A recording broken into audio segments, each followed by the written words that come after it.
Akufo-Addo off to Ethiopia to attend AU summit. Senior citizens call for advisory boards to be instituted for all local assemblies.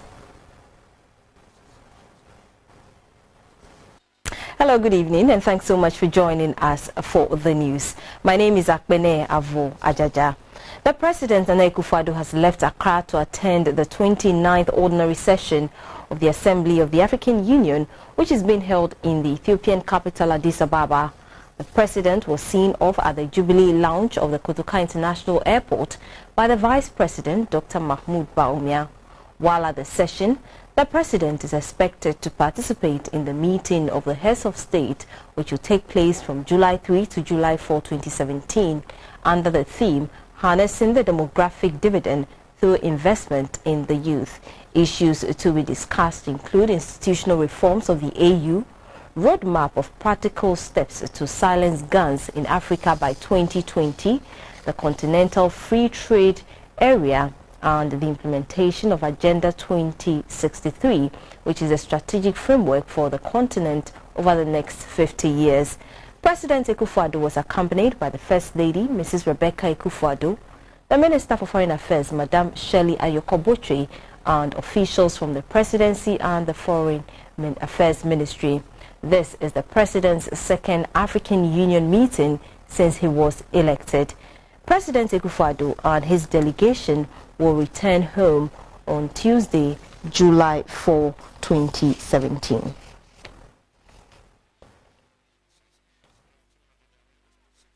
Observing the Republic Day in Ghana, senior citizens who attended the Eastern Regional Get-Together in Kofodia called on the government to institute advisory boards along the lines of the Council of State for all local assemblies.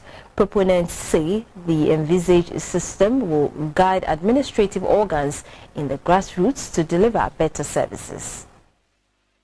CS celebration in Kofodia saw 4 representatives each from the 26 municipalities and districts in the region presented with gifts for their dedication and hard work to the nation's development. Dressed beautifully in their Ghanaian clothes, the senior citizens were treated to both brass band and live band music by the Eastern Regional Police Regimental Band. The Regional Coordinating Director, Mr. Randolph Kozie Sambo, lauded the hard work of the senior citizens, which he indicated has seen the country move forward. He urged the current generation to always have the interest of the nation at heart. The Eastern Regional Minister, Mr. Eric Kwachidafor, gave a brief history of the country's struggle for independence to republican status and thence to modern-day democracy.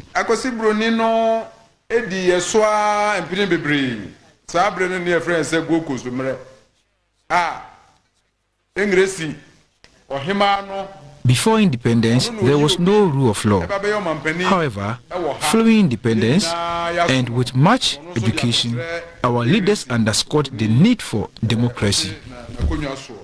During an open forum, a former headmaster of Asesewa Senior High School, Mr. Charles Kwesina, called for an award scheme to be instituted in the Farmers' Day celebration to award senior citizens who are into farming.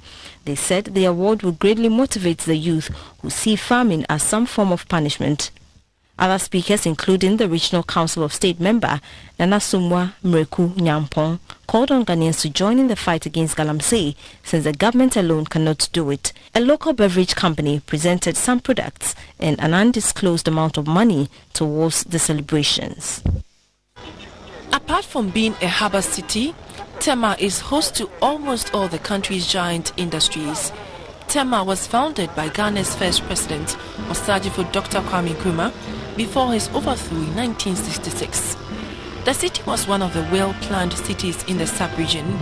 Many prominent personalities lived in Tema, and it was a pride to own a property in the harbour city. In recent years, the once prestigious abode has become a pale shadow of itself. Illegal structures are turning the planned city into a slum. Senior citizens who have lived in Tema almost all of their lives say people are relocating to other areas because Tema is losing its attraction. Despite this, Tema remains a business hub and holds economic benefits. According to Mr. Seth Ago Ajete, increase in population is not a problem But indiscipline is the cause of the many challenges that faces Tema today.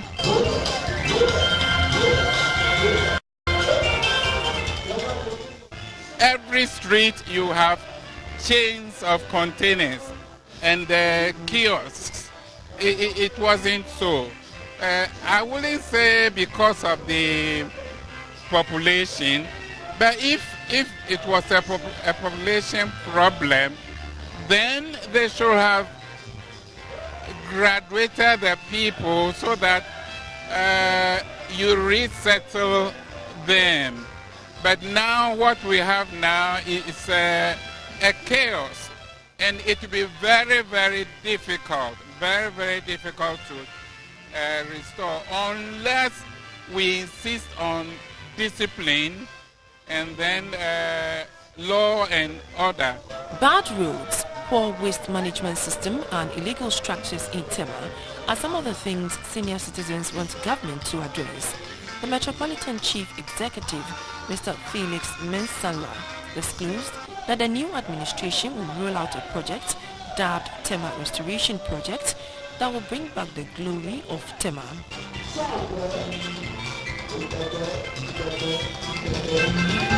Every community, we have a satellite market which is not operational anymore. We are going to put up all the satellite markets within the communities. Then that will give us the edge to move all the container businesses along the roadside. A veteran musician, Mr. A.B. Crensel, was at the occasion to treat the senior citizens to some good old tunes.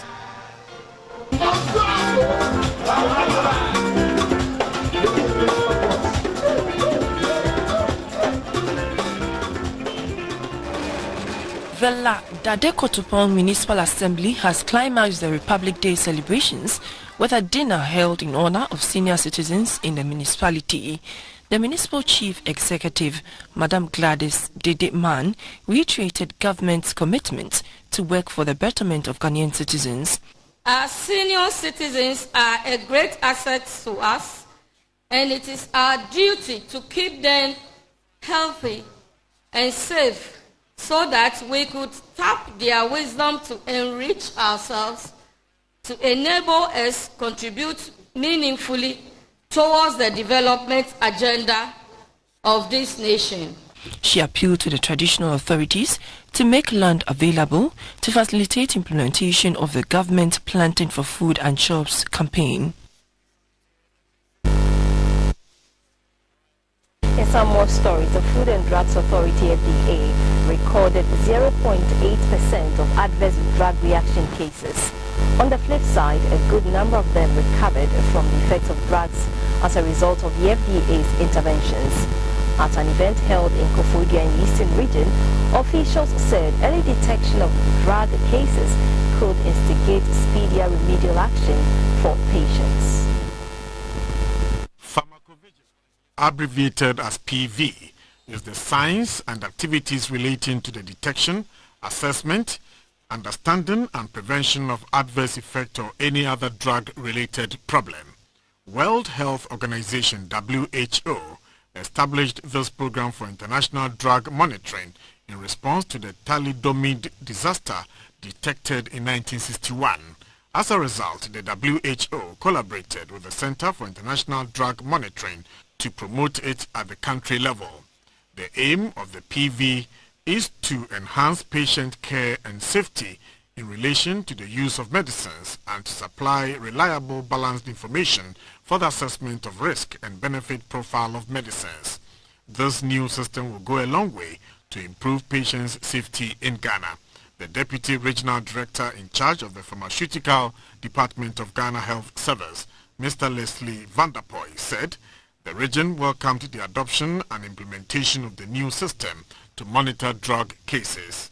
A senior regulatory officer from the Food and Drugs Authority, Madam Akosia Amwakohene, threw more light on the Safety Watch system. It's an online tool that is going to help healthcare professionals report directly to the Food and Drugs Authority. And its relevance is to help us identify safety issues of our medicines once they occur immediately. Okay, so it's a real-time data entry tool. Once it occurs, you just enter the report into the system. A pharmacist at Akwitia Catholic Hospital, Madame Geraldine Ochre, and a pharmacist from the Suhum Government Hospital, Mr. Eric Osei, also spoke to GBC24 about the relevance of the training to health professionals. And I think that it's going to really help me to improve on my reporting practices, and also for me to be able to scale up reporting of adverse drug reactions in my institution to improve patient safety. This is going to help us to also, from our facilities, to go and train more of the nurses, more of the prescribers, more of the community people to also do similar reporting, so that it will help prevent other effects that is happening in the system.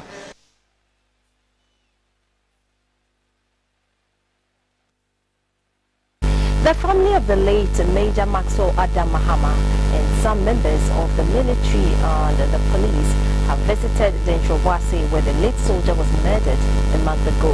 The visit to the scene of the mob action was the first by the family of the deceased.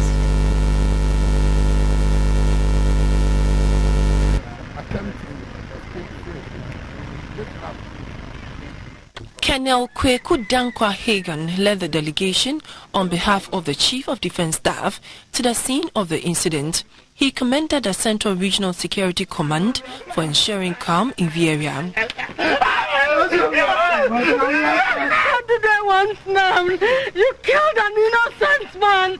I'm a very innocent man. You killed my son. The Deputy Central Regional Minister, Mr. Ejay Bafo, appealed to the family of the deceased and the military to forgive the people of Dentroboase. The chief of the town, Nana Ejinchre, assured the family that the chiefs and people will cooperate with the police to ensure the perpetrators are brought to book.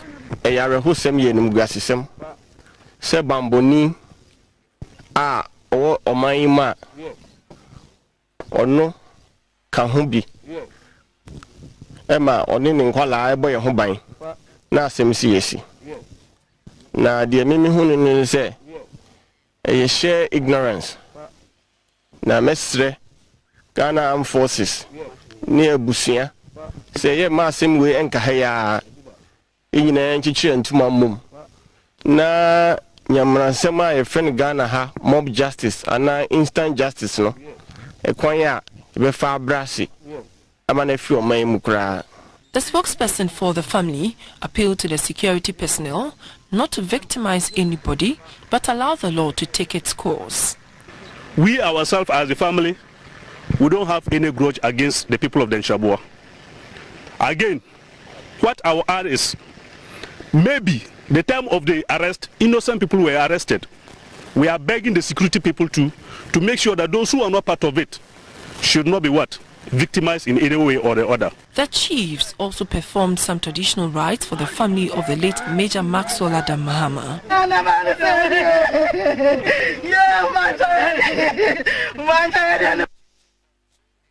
It's still the news live on GBC24. Now, Commonwealth Hall of the University of Ghana is 60 years old. A homecoming summit has been held to kickstart the year-long celebrations. The Hall Master, Professor Frank Nyami, used the occasion to solicit support from old vandals and corporate entities towards new projects. Nuto Bibini Nuto reports.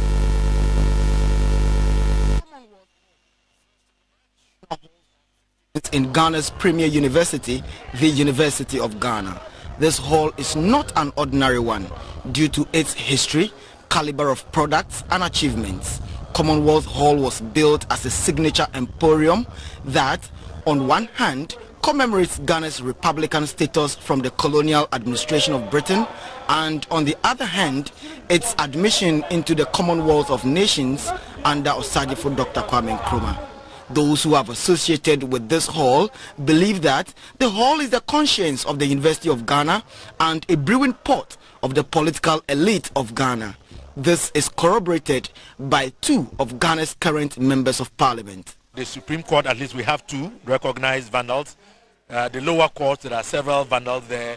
The lawyers, the justice are everywhere. We come from academia. we are everywhere. You come to politics in the house today, the 7th Parliament of Ghana. I can tell you on authority that we have in excess of 10 vandals. He stands here representing the MPP in Parliament. I stand here representing the NDC in Parliament. Not long ago, we had a president who was a vandal. Vandals, as they are called, does not connote the literal meaning of the word. The ideals of vandalism, being vivacious, affable, neighborly, dedicated, altruistic, and loyal, become the dominant ideals in Ghana. We only embark on demonstrations when the status quo is inimical to the health and well-being of students on campus. And that one, old vandals and current vandals alike would come together to challenge those things that would be inimical to the life of Commonwealth Hall students and all students at large.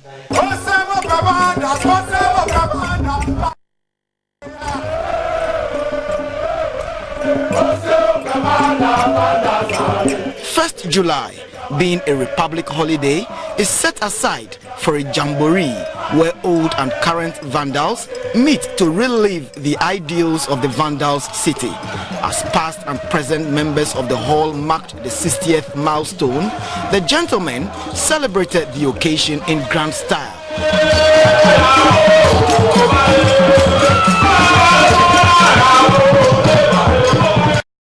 Management of the hall said, with a crave for residential status, it was time to expand the Commonwealth Hall to absorb increasing numbers. We only admit just around 150, 160 freshers every academic year. Now, if you compare that to all the other halls, some admit over 800, 1,000. What does that mean?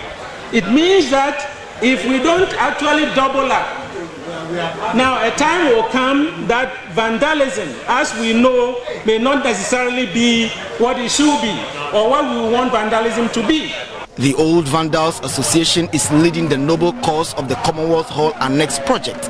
It asked all old vandals to contribute to the project. We would entreat all of us to at least contribute 0.5% of our net income towards the realization of this project. I commit to do the chairman starting from the end of this month. If Commonwealth Hall were human, 60 years would have marked its retirement. So, GBC24 found out from one of the longest serving hall masters and faculty member, Professor Harry Akusa, if the hall is still relevant in the geopolitical system of the country. The motto of the hall, truth stands, came along and it comes along with diligence, hard work and everything, right? And we want our current students to imbibe what happened in the past, right? And carry on that fight of academic excellence, obedience, standing for the truth, the downtrodden and whatnot. If we lose track of this, there is no way this hall's esteem will continue as it used to be. A flag was raised to mark the beginning of the 60th anniversary, with other events lined up in the year. This includes regional public lectures, float and candlelight procession, donation to the needy, sports competition, grand derby, and awards night. GBC24, Commonwealth Hall, University of Ghana, Lagos.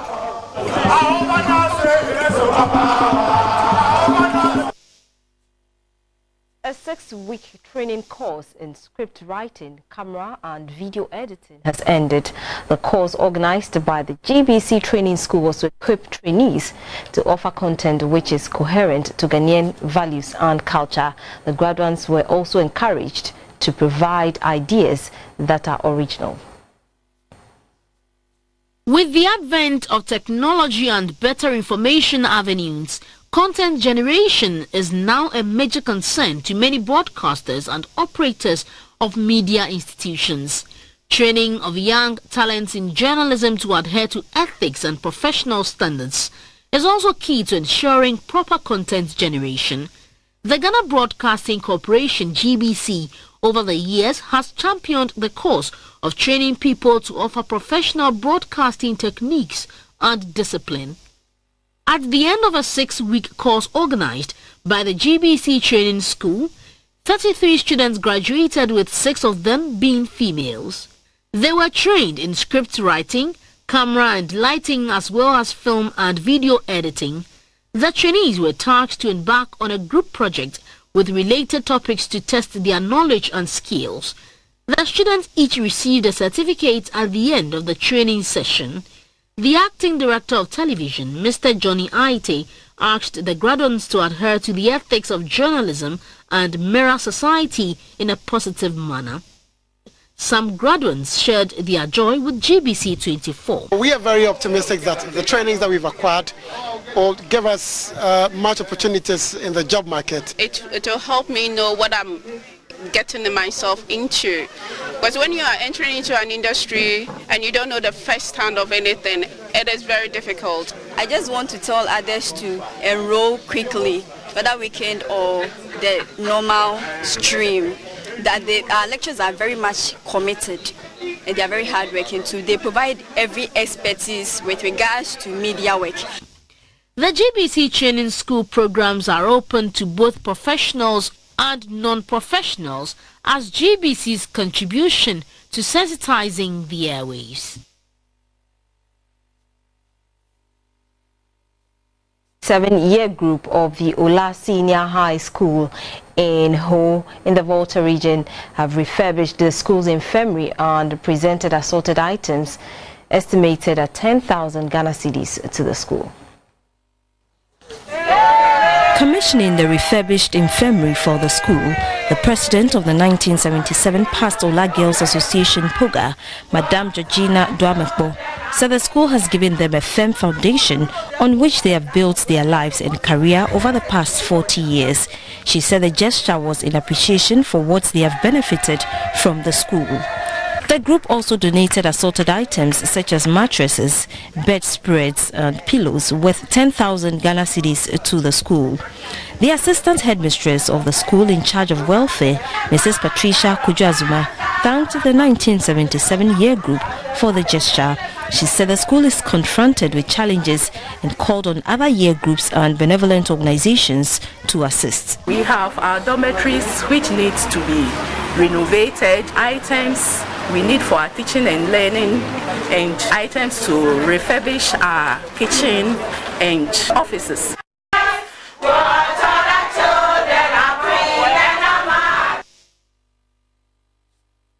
The new book that has been launched for the Christian community in Accra.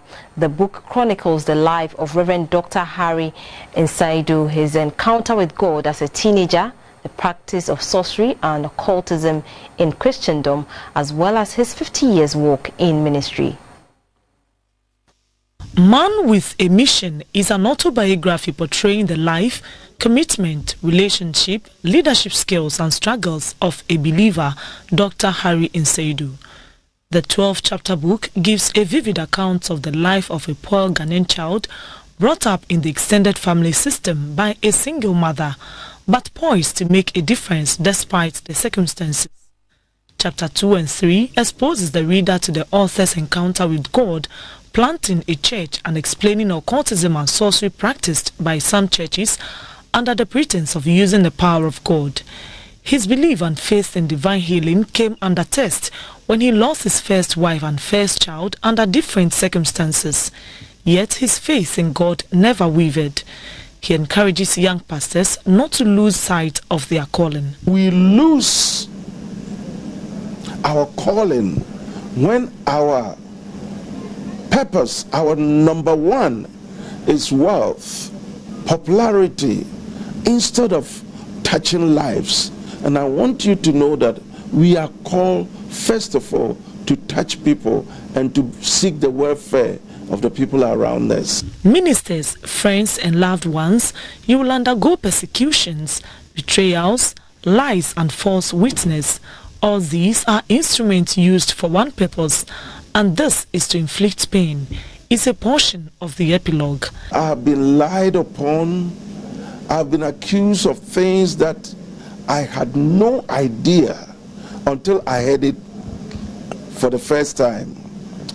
And the tendency is to harbor hate and bitterness in your heart against people.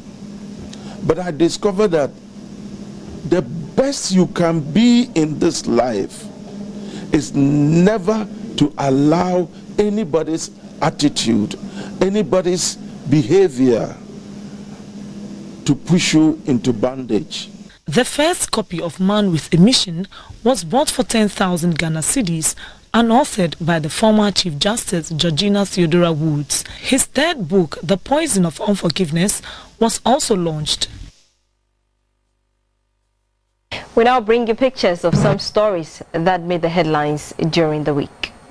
You're watching the news live on your own news channel, GBC24. Now, still to come in this package.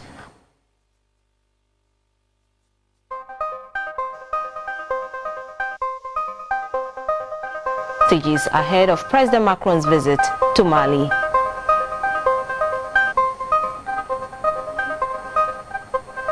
And in sports, 2017 President's Cup disrupted due to heavy rains in Kumasi.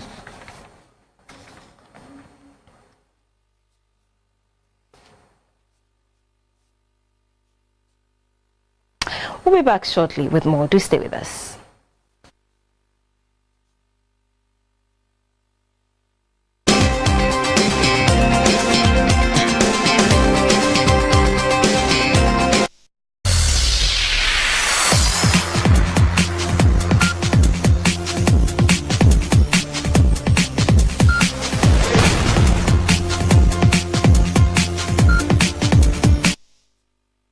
In some sports news, the 2017 edition of the President's Cup between Asante Kotoko and Accra Hearts of Oak at the Baba Yara Sports Stadium in Kumasi has been rained off.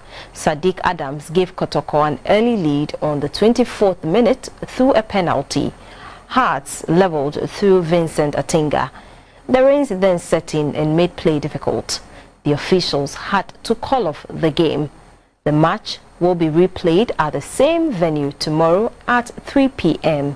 Here are some highlights. Kumasi Asante Kotoko lead here by a goal to nil against Accra Hearts of Oak. Sadiq Adams.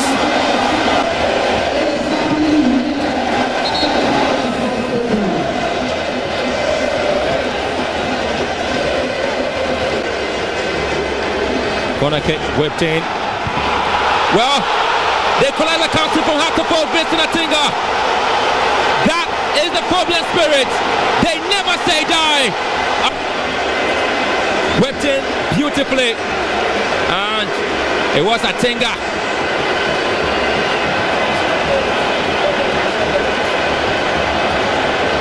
Oh, beautiful goal there from Vincent Atinga.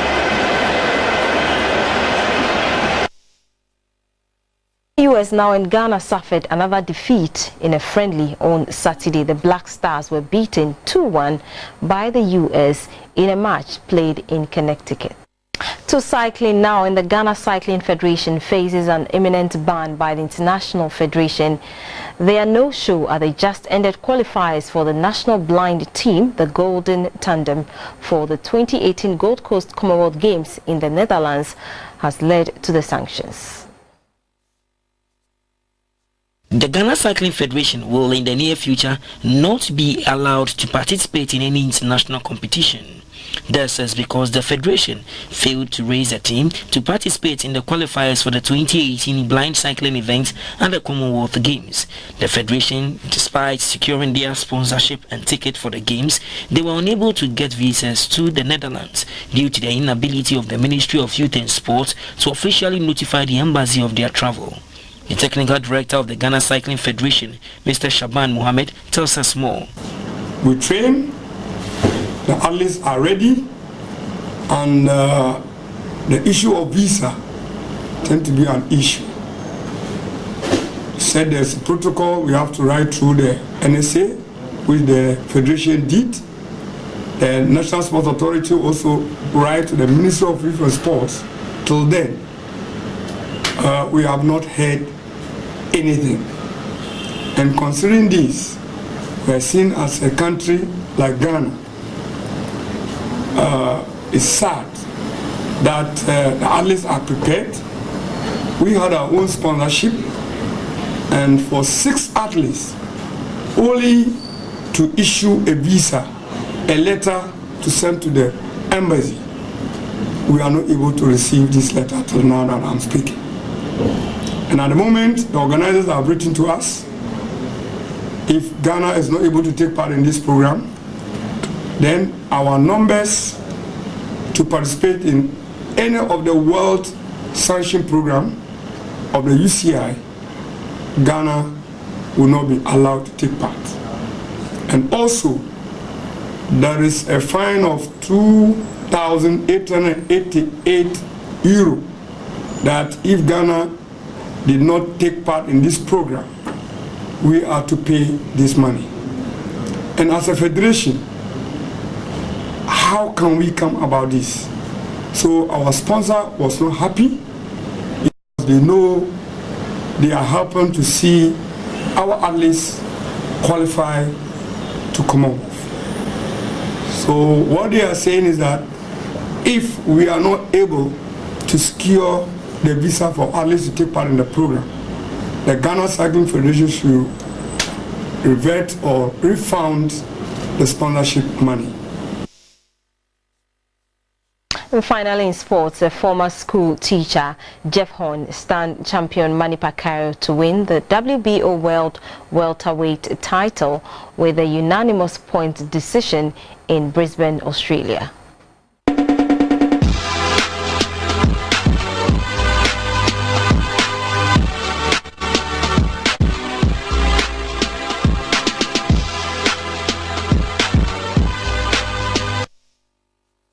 An arts exhibition has been held by the Arts Department of the Kwame Nkrumah University of Science and Technology. The annual event showcases works of graduating students as well as old students from the Museum of Science and Technology in Accra. An exhibition dubbed Orderly Disorderly was mounted to share and celebrate the political vision of artists. Professor Bloody Glover, who mobilized the artists, said the aim is towards economic emancipation. In the early 90s, Ghana's cultural institutions did not have domestic nor international support. The curator, Karikacha Seidu, explained what inspired the name Orderly Disorderly. The title, Orderly Disorderly, you can tell, has something to do with crisis. Yeah. But this time, there's a more political vision of emancipation for the artists inscribed in what the artists are doing. We have about 104 artists here, and you can see today we've managed to bring together the older generation from Bloody Glover, El Anatri, and right down to students who are graduating this year. Renowned Ghanaian sculptor Professor El Anatri shared his experience and urged the government to provide structures that will enable artists to store their works to attract tourists. Europe might have a way of looking at the world, Africa might have a way of looking at the world, and Oceania, etc. would have the way of looking at the world and a way of approaching it. And so right from that time there has been this cross-pollination of ideas, which has kind of made art something that is difficult to pin to one particular place. The exhibition will end on September 1, 2017. Let's now go for an update on the weather.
Thanks for watching. See you same times tomorrow.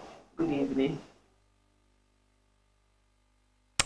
To end the news, the main points again. The President, Nana Akufo-Addo, is in the Ethiopian capital, Addis Ababa, to attend the 29th Ordinary Session of the Assembly of the African Union. President Akufo-Addo is expected to participate in a meeting of the heads of state, which will take place from July 3 to July 4, 2017. Observing the Republic Day in Ghana, senior citizens have called on government to institute advisory boards along the lines of the Council of State for all local assemblies. And in sports, the 2017 edition of the President's Cup between Hatterhoek and Asante Kotoko at the Babayara Sports Stadium in Kumasi has been rained off. Before the rain set in, Sadiq Adams gave Kotoko an early lead on the 24th minute through a penalty. Hearts leveled through Vincent Atinga. And that was the news. Thank you so much for joining us. We'll be back with a late edition at 10:30.